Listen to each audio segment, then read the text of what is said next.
First Contact Protocol. Dr. Sarah Chen stared at the holographic display floating above her desk, her dark eyes reflecting the dancing symbols of an alien language she'd spent the last 5 years decoding. The xenorchaeology lab deep beneath Mars Colony Alpha was silent except for the soft hum of quantum computers processing data from dig sites across the solar system.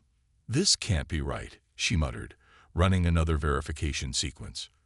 The translation fragments told a disturbing story, one that contradicted everything humanity had been taught about galactic civilization. Sarah had joined the Mars Archaeological Institute fresh out of university, drawn by the promise of studying artifacts left behind by ancient spacefaring races. What she found instead were carefully hidden records of systematic suppression, species after species, reaching for the stars, only to be subtly pushed back down. The hologram flickered as new data streamed in from the quantum processors. Their latest dig had uncovered something unprecedented, a complete archive from a civilization that had nearly broken free from the pattern. The Nerathi, as they called themselves, had developed in secret for centuries before being discovered. And Sarah swallowed hard as she read the final entries. Before being contained, her wrist computer chimed with an incoming priority message. "Dr. Chen, please report to Director Reynolds' office immediately." Sarah's heart rate spiked. She had only shared her preliminary findings with her direct supervisor yesterday. How had it already reached the director? The corridors of the underground facility were unusually busy for the night shift. Security personnel moved with urgent purpose, and she caught fragments of tense conversations about increased activity in the outer system. Something big was happening. Director Reynolds was not alone in his office. Two people Sarah had never seen before stood by his desk, a woman in a crisp military uniform and a man in an unmarked black suit. The director's usual friendly demeanor was nowhere to be seen. "Dr. Chen," he said without preamble, "please explain what you found." Sarah took a deep breath. "The artifacts we recovered from Site Gamma 7 include detailed records from a civilization called the Nerathi. They describe a galaxy-wide system of technological suppression administered by an alliance of advanced species they call the Concordat. The Concordat presents itself as a benevolent guiding force, but in reality they actively prevent emerging civilizations from developing beyond certain technological thresholds." The woman in uniform stepped forward. "And you believe this relates to humanity's current situation?" "Yes. The pattern matches perfectly. The guidance we've received since first contact, the technological restrictions disguised as safety protocols, the carefully managed access to specific innovations." Sarah pulled up her data on the office's holoscreen. The Nerathi documented it all before they were discovered and forcibly regressed. The man in black spoke for the first time. "Director Reynolds tells us you found something else, something that could change everything." Sarah nodded, her hand steady as she accessed her most secure files. The Nerathi didn't just document the suppression. They found a way to break free. They developed technologies the Concordat couldn't detect or control. And before they were discovered, they left behind detailed technical specifications. "We can replicate their work." The room was silent for a long moment before the military woman spoke again. "Dr. Chen, I'm Admiral Helena Reyes of Earth Defense Command. What you've discovered matches intelligence we've gathered from other sources. We believe the Concordat is preparing to implement additional restrictions on human technological development. We need your help to prevent that." The man in black introduced himself simply as Mr. White from Strategic Operations. "We've been preparing for this possibility for years. Underground research facilities, hidden manufacturing centers, quantum-shielded testing ranges. But we needed proof of the Concordat's true nature to justify full mobilization. You've given us that proof." Director Reynolds finally smiled, though it was grim. "Congratulations, Dr. Chen. You've just become one of the most important people in human space. Are you ready to help us save our species from technological slavery?" Sarah thought of all the civilizations documented in the Nerathi archives. their potential crushed by the Concordat's benevolent guidance. She thought of humanity's dreams of reaching the stars, dreams that would be forever constrained if they didn't act. "What do you need me to do?" "First," Admiral Rice said, "we need you to help us understand exactly how the Nerethi plan to break free. Then we need to improve on their work. The Concordat has had millennia to perfect their methods of control. We'll only get one chance to break free." Mr. White pulled up a secure channel on his quantum communicator. "I'm authorizing your immediate transfer to Project Liberation. We've assembled the best minds humanity has to offer, working in secret to develop technologies beyond anything the Concordat would allow. With your discovery, we can finally move to the next phase." A distant alarm sounded, and Admiral Rice checked her tactical display. Concordat ships just appeared at the edge of the system. Standard patrol pattern, but there are more than usual. They may suspect something. "Then we need to move quickly," Director Reynolds said. "Dr. Chen, are you prepared to spend the next few months in a classified facility, working to give humanity its best chance at true independence?" Sarah thought of the final entries in the Nerethi archive, their desperate attempt to preserve their knowledge for others to find. They had sacrificed everything to give future civilizations a chance. She wouldn't let their sacrifice be in vain. "I'm ready. Let's show the Concordat that humanity won't be contained." As she followed Admiral Reyes out of the office, Sarah's mind was already racing with possibilities. The Nerethi blueprints combined with humanity's own innovations could create something unprecedented. The Concordat thought they had perfected their system of control over countless millennia. They were about to learn that humanity had a talent for breaking systems.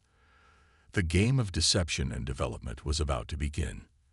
And this time, the emerging species would win. The Hidden Project. Deep within the asteroid belt, Project Liberation's primary research facility masqueraded as a routine mining operation. Dr. James Rodriguez adjusted his haptic interface gloves, carefully manipulating quantum fields that shouldn't exist according to official Concordat technological guidelines. Behind him, Dr. Sarah Chen pored over holographic translations of Nerethi technical specifications. "The quantum entanglement matrix is stable," James announced, watching the impossibly precise measurements on his display. "We're achieving coherence levels the Concordat claims are theoretical impossibilities." Sarah looked up from her work, dark circles under her eyes evidence of countless sleepless nights. The Nerethi came close to perfecting this technology before they were discovered. But what we're doing here goes beyond their wildest dreams. The facility hummed with hidden power, its true nature concealed by layers of quantum camouflage. On any Concordat scan, it appeared to be nothing more than an unremarkable mining operation, its power signatures masked by carefully crafted background noise. "Incoming transmission from surface control," the facility's AI announced. "Priority Alpha." The massive central display activated, showing Admiral Rice's stern face. "Status report, doctors. The Concordat's quarterly inspection is scheduled for next week. How close are we?" James gestured, bringing up the latest test results. "The quantum shielding is performing beyond expectations. We can now mask energy signatures that would make the Concordat's best stealth technology look primitive. More importantly, we've cracked their quantum communication protocols. They still think their quantum networks are unbreakable." Sarah added, a hint of satisfaction in her voice. "They have no idea we've been quietly listening to their secure channels for months." "And what have we learned?" the Admiral asked. Sarah's expression darkened. "They're planning to implement new restrictions on human technological development. They've noticed our rapid progress in certain fields, even with our careful concealment. They're getting nervous." "Then we need to accelerate the timeline," Admiral Rice said. "The Defense Council is concerned about increased Concordat fleet movements. They're positioning ships near all our major colonies, claiming it's routine patrol adjustment." James shared a worried look with Sarah. They both knew what that meant. The Concordat was preparing for potential containment operations, just as they had done with the Nerethi. The good news, James said, bringing up another data set, is that our breakthrough in quantum computing gives us a significant advantage. We've developed systems that operate on principles the Concordat hasn't even theorized. They can't detect what they don't understand. Sarah moved to another workstation, pulling up the Nerathi archives. We've also made progress on their theoretical weapons technology. The Nerathi never got to build working prototypes, but we've solved the engineering challenges they couldn't. Show me, Admiral Rice ordered. James activated the secure testing chamber's feeds. Inside, a small sphere of swirling energy hung in midair, defying known physics. We call it the quantum disruption field. It can selectively interfere with any technology operating on principles we understand, including everything in the Concordat's arsenal. And they have no defense against it. How could they? Sarah asked. According to their understanding of physics, it shouldn't be possible. The Nerathi conceived of it, but we've made it reality. The Admiral nodded slowly. How long until we can implement these technologies fleet-wide? The quantum shielding can be rolled out immediately, James replied. We've been quietly installing the hardware during routine maintenance cycles. The crews think it's standard upgrades approved by the Concordat. The disruption field technology will take another month to weaponize safely. We may not have a month, Admiral Rice warned. Our intelligence suggests the Concordat is planning something big. Their usual patience seems to be wearing thin. Sarah pulled up intercepts from Concordat quantum communications. They're scared. For the first time in their history, they're facing a species that might break free of their control. Every day we manage to hide our true progress terrifies them more. Then we'll have to work faster, James said, already adjusting parameters on his quantum field experiments. Humanity has spent too long under their thumb, accepting their artificial limitations on our potential. Agreed, the Admiral said. I'm authorizing full emergency protocols. Whatever resources you need, you'll have them. Just get it done before the Concordat decides to stop playing nice. After the transmission ended, Sarah returned to her analysis of the Nerathi archives while James fine-tuned the quantum disruption field. Around them, the hidden facility buzzed with activity as hundreds of Earth's finest scientists worked to give humanity its shot at true independence. They never expected this, Sarah said softly, reading through another decoded section of Nerathi text.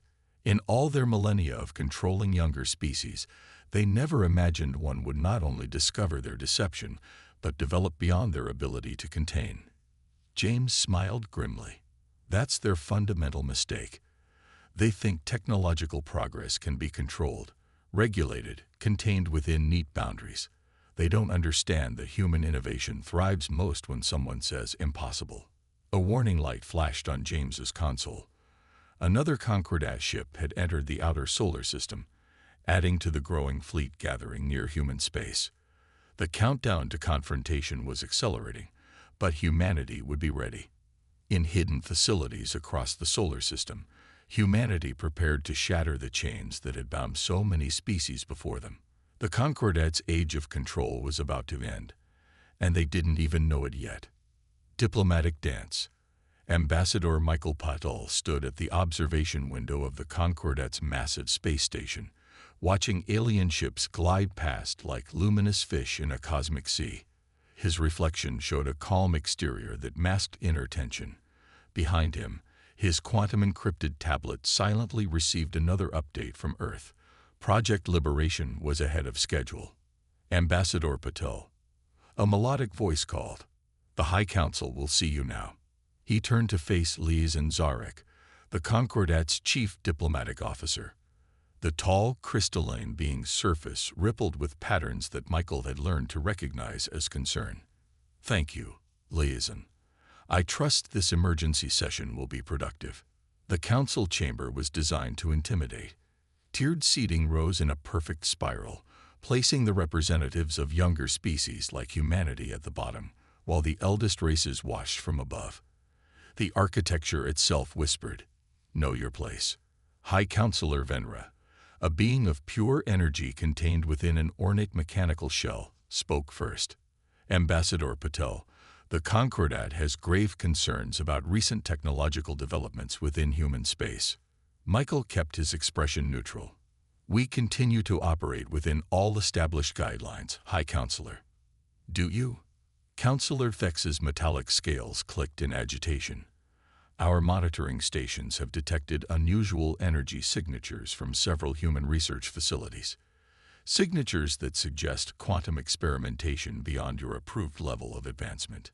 Perhaps your monitoring equipment needs calibration, Michael suggested mildly. We regularly submit to inspections and have always been found in compliance. Another update flashed across his tablet. Concordat ships were moving into position around Mars colony. His heart rate increased slightly, but his diplomatic training held firm. Compliance can be deceptive, Venra said. We have guided many young species toward enlightenment. Some required more active intervention than others. The threat was clear. Michael thought of the Nerathi archives, of all the species who had faced similar moments. But humanity had something they hadn't: preparation. The Concordat's guidance has been invaluable, Michael said carefully, but perhaps it's time to discuss expanding humanity's approved technological boundaries. Our scientists have demonstrated remarkable responsibility and innovation within current limits. A ripple of disapproval moved through the chamber. Innovation must be carefully managed, Leisen Zarek interjected. Unrestricted technological advancement leads to chaos, warfare, destruction. Does it? Michael asked. Or does it simply lead to independence? The chamber fell silent. He had just violated one of the unspoken rules. Never question the Concordat's underlying philosophy of control. High Counselor Venra's energy form pulsed with barely contained anger. Choose your next words carefully, Ambassador. The Concordat's methods have maintained galactic peace for millennia. Michael's tablet vibrated again. Project Liberation was reporting unprecedented success with the quantum disruption field tests. They were ready. Peace through suppression is not true peace, Michael said, straightening to his full height. The Concordat claims to guide, but in truth, you fear. You fear species who might equal or surpass you. You fear losing control. This is outrageous. Counselor Fex rose from his seat, scales bristling. You dare accuse the Concordat of systematic suppression of emerging civilizations. Michael interrupted. Of maintaining power through technological monopoly. Of destroying species that came too close to breaking free. Yes, I dare. The chamber erupted in chaos. Michael's tablet flashed red. Concordat ships were powering up weapons, but so were the hidden defense systems humanity had spent years preparing.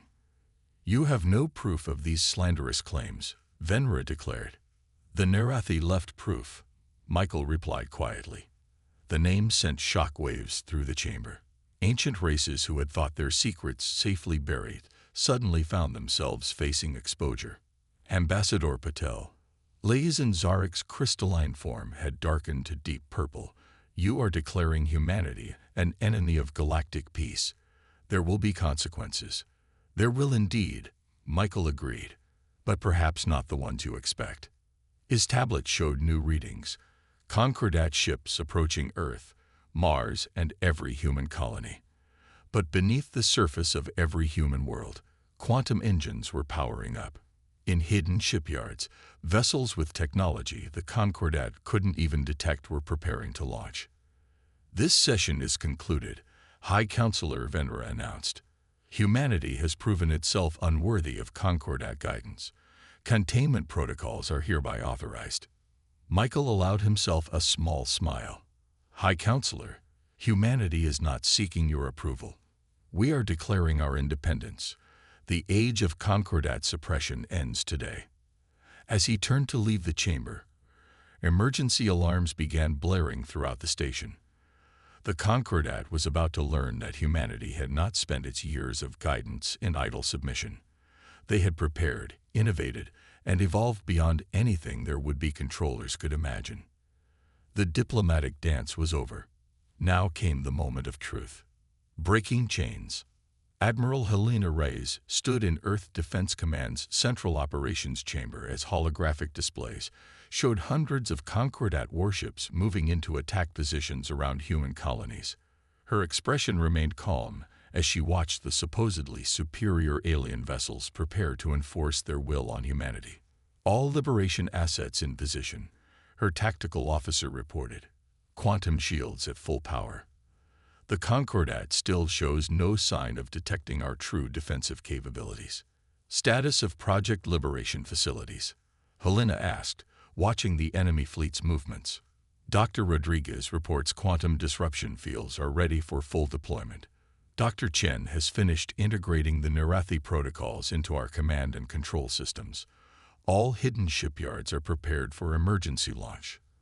The massive central display showed a priority transmission from the Concordat flagship. High Counselor Venra's energy form pulsed with barely contained rage. "This is your final warning," the alien leader declared. "Submit to containment protocols immediately or face the consequences. Your colonies will be isolated, your technology confiscated, your species relegated to provisional status until you learn proper respect for galactic order." Helena allowed herself a small smile. "High Counselor, humanity respectfully declines. We are not your subjects to control. We are not children to be disciplined. We are your equals, perhaps more than you realize." "You leave us no choice," Venra said. "All ships, commence containment operations." The Concordat fleet moved with practiced precision, weapons powering up as they prepared to demonstrate their technological superiority. They had performed this operation countless times across millennia, crushing the ambitions of species who dared to reach too far. All Liberation units, Helena broadcast on humanity's quantum-encrypted channels. Execute Operation Shatterpoint. Across the solar system, humanity's hidden strength emerged. Quantum shields shimmered into visibility around every human world and colony, operating on principles the Concordat had never imagined. Ships appeared from dimensional pockets their sensors couldn't detect, bearing weapons that defied their understanding of physics. Impossible. Venra's energy form fluctuated wildly. "These energy signatures, this technology, you cannot have this level of advancement." "Can't we?" Helena asked. "You were so convinced of your superiority, so certain of your control, that you never considered we might surpass your artificial limitations. Humanity has been preparing for this day since we first suspected your true nature." The Concordat ships opened fire, their most powerful weapons impacting harmlessly against quantum shields that operated on principles they couldn't comprehend. Humanity's hidden fleet moved into position, quantum disruption fields reaching out to systematically disable alien weapon systems and drive cores. "Admiral," her tactical officer called out, "the Nerathi defense protocols are working perfectly. We're neutralizing their technology without causing casualties." That had been a key point of debate during the planning stages. Many had argued for a more aggressive response, but Helena had insisted that humanity prove itself better than its former oppressors. They would demonstrate their superiority without resorting to unnecessary violence. Across human space, Concordat ships found themselves powerless, their mighty weapons and impenetrable shields rendered useless by technology they had never dreamed possible. The quantum disruption field spread like invisible waves, systematically disabling the tools of oppression the Concordat had relied upon for so long. "What have you done?" Venra demanded as his flagship's systems went dark. "We've freed ourselves," Helena replied, "and we're prepared to help free others. The Concordat's age of technological suppression is over. Humanity offers you a choice. Adapt to a new reality of true cooperation and exchange, or watch your power crumble as other species follow our example." The quantum communications network brought reports from across human space. Concordat ships were standing down, their crews realizing the futility of resistance against technology they couldn't even understand. The elaborate system of control they had maintained for millennia was collapsing in a single day. In Project Liberation's primary facility, Dr. Rodriguez and Dr. Chen watched their years of work bear fruit. The quantum disruption fields performed flawlessly, selectively disabling Concordat technology while leaving their ship's life support and basic functions intact. The Nerethi would have been proud to see their theoretical work finally realized. "Admiral," her communications officer reported, "we're receiving surrender signals from multiple Concordat vessels. Their command structure is fragmenting as younger races within their fleet begin questioning orders." Helena nodded. This was the moment they had prepared for, not just a technological victory, but a fundamental reshaping of galactic society. The Concordat's carefully maintained image of superiority had been shattered, and with it, their ability to control and suppress other species. "Broadcast on all frequencies," she ordered. "To all Concordat forces, your fleet is neutralized, but we offer peaceful resolution. Humanity has no desire for dominance or revenge. We seek only equality and true cooperation. The age of suppression is over. The age of genuine partnership begins today." As the message went out, Helena watched the holographic displays showing Concordat ships powering down across human space. They had done it. Humanity had not only broken free, but had done so while maintaining their principles. They had defeated the oppressors without becoming oppressors themselves. The real work would begin now, helping the galaxy transition to a new era of genuine technological advancement and cooperation. But humanity was ready for the challenge. They had proven themselves worthy of their place among the stars. New Dawn. 6 months after humanity's revelation of its true technological capabilities, the newly established Galactic Cooperation Summit convened in Earth's orbital diplomatic station. Dr. Sarah Chen stood at the podium, facing representatives from hundreds of species, former Concordat masters, and suppressed races alike. "The Quantum Technology Sharing Initiative has exceeded our expectations," she announced, gesturing to the holographic data displays. "Over 50 species have successfully integrated the basic principles into their research and development programs. The age of artificial limitations is truly over." From her seat in the audience, Admiral Helena Reyes watched with pride. The transition hadn't been easy. Centuries of enforced hierarchy didn't disappear overnight. But humanity's approach of offering knowledge freely while preventing any single power from dominating had proven successful. "The human model of technological development is unorthodox," remarked Tilara, a former mid-tier Concordat species now leading the initiative for technological independence. "But the results are undeniable. Our scientists have made more progress in 6 months than in the previous century." The station's quantum sensors detected new arrivals, ships from the former Concordat core worlds. Their designs had changed, stripped of the ornate symbolism of superiority they once displayed. High Counselor Venra's successor, a younger energy being named Arax, emerged from their delegation. "Humanity's victory." Arax addressed the assembly, "forced us to confront uncomfortable truths about our civilization. The Concordat claimed to protect galactic peace through control. In reality, we were stifling the very innovation and cooperation we claimed to champion." Dr. James Rodriguez, now heading Earth's Department of Xenotechnology Exchange, pulled up new data on the quantum network. The combined research efforts of multiple species have already yielded breakthroughs beyond what any single civilization could achieve. This is the power of true cooperation. The evidence was visible throughout human space. Former Concordat suppression outposts had been transformed into joint research stations. Ships of various species worked together, sharing technologies and techniques that had once been jealously guarded. The quantum disruption fields that had won humanity's independence were now used to maintain peace, preventing any return to technological tyranny. "We've received another signal," Sarah announced, drawing everyone's attention. "The deep space quantum arrays have detected emissions matching Nerethi patterns." A ripple of excitement passed through the assembly. The Nerethi, reduced to a pre-industrial state by Concordat suppression, were showing signs of technological revival. Their descendants would emerge into a very different galaxy than the one their ancestors had faced.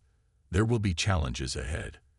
Ambassador Michael Patel acknowledged, addressing the concerns of some former Concordat hardliners.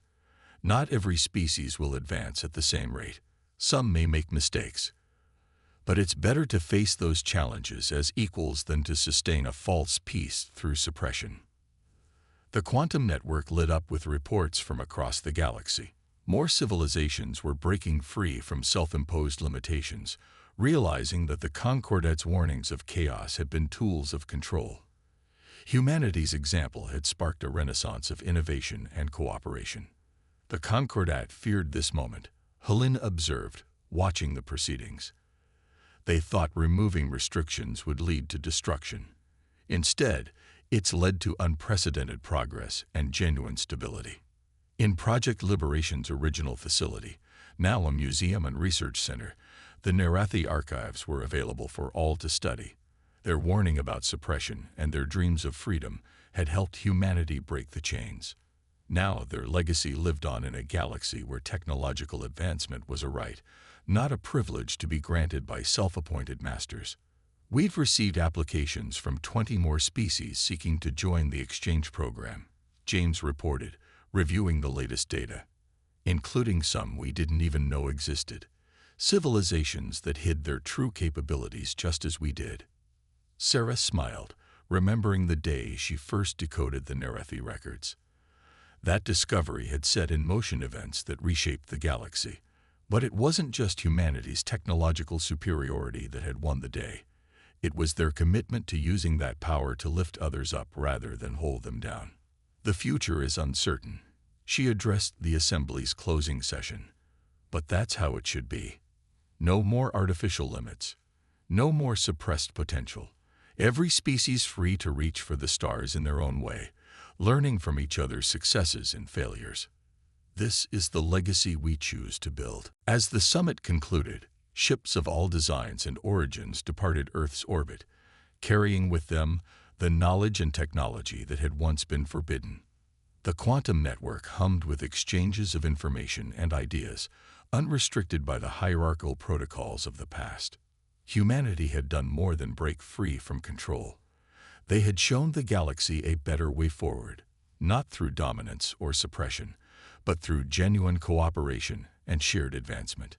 The age of the Concordat was over. The age of true galactic civilization had begun. In deep space, beyond the former boundaries of Concordat control, new quantum signatures appeared. More species, emerging from hiding or advancing on their own, were making their presence known. The galaxy was awakening, and humanity stood ready to welcome them as equals in the endless journey of discovery and innovation.